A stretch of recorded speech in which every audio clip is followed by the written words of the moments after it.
슬관절통, 무릎 관절 통증에 대해서 침치료 처방을 보시도록 하겠습니다.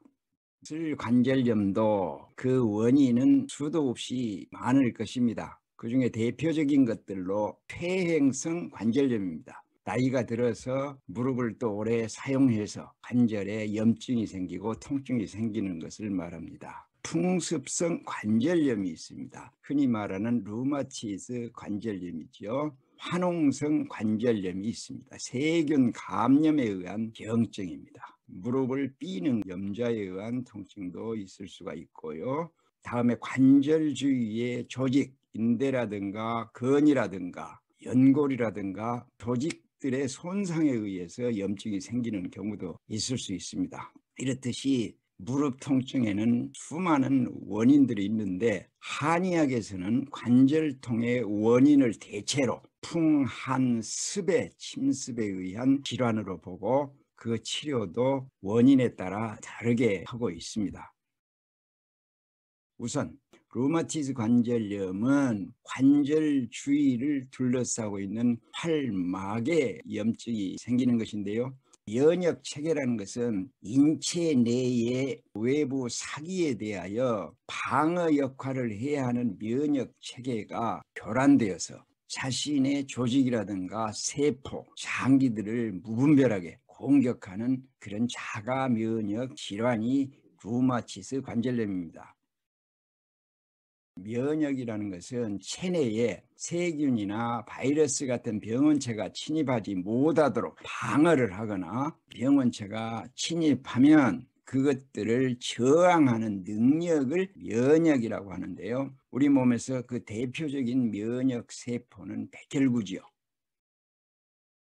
일본의 나가노의 편도 7점입니다. 면역력을 증강시키는 7개의 혈자리가 있는데 대추, 삼초경의 천유 양쪽 2개, 대장경의 수삼리 2개, 족소음 신경의 조해 2개 이렇게 해서 모두 7혈을 편도 7점이라고 그러고 그 7혈이 면역력을 증강시키는 혈입니다. 거기에 족소음 신경의 마지막 혈인 유부 2를 합하면 면역 9혈이라고도 합니다.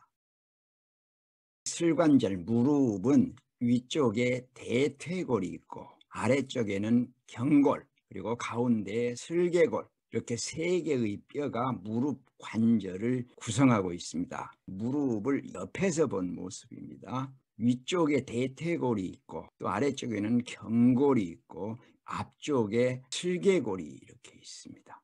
이 뼈의 마지막 부분에 회색으로 나와 있는 대퇴골을 감싸고 있는 연골이고요.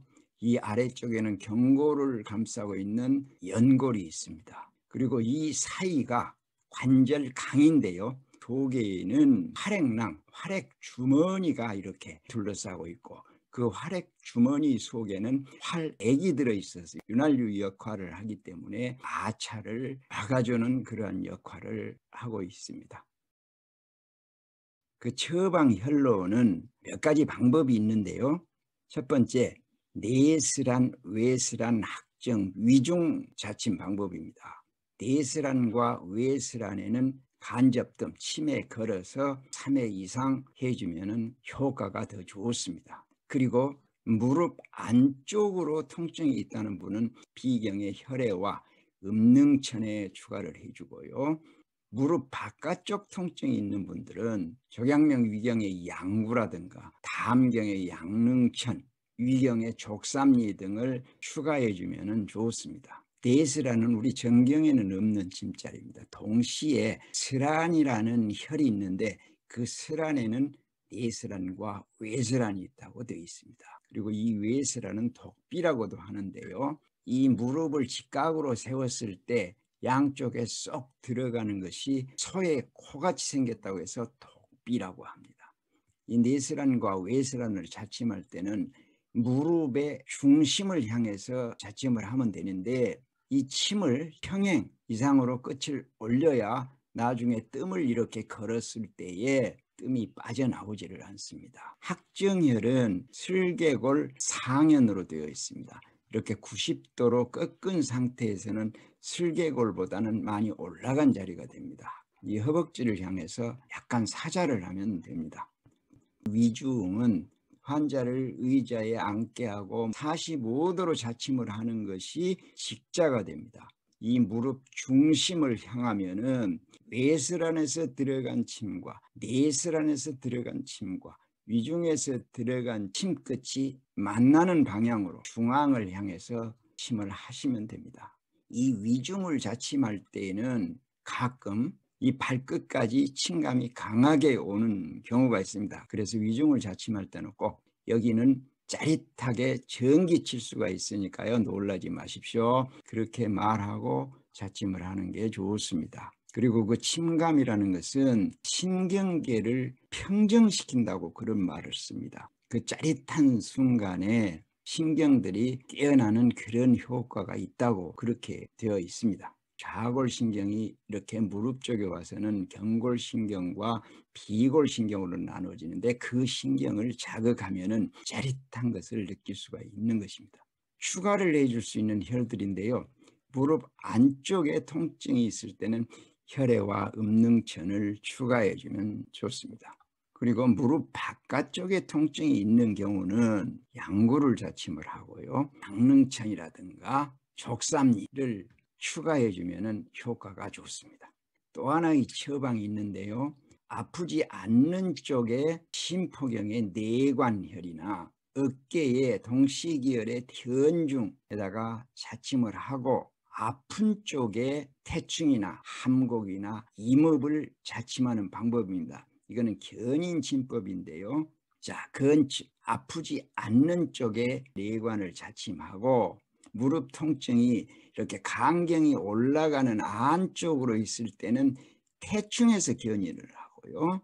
무릎의 앞쪽이 통증이 있을 때는 조경명 위경의 함곡에서 견인을 해주고요. 바깥쪽 양구와 양릉천 쪽에 통증이 있었을 때는 담경의 목혈인 족이무에서 견인을 해주는 그런 진법입니다. 또 추가해서 보실 혈자리들은요. 천왕부 신관이 있습니다. 이 천왕부 신관은 습에 좋은 자리이기 때문에 습에 의한 슬통이라고 생각될 때는 이 천왕부 자리를 추가해줘도 좋습니다.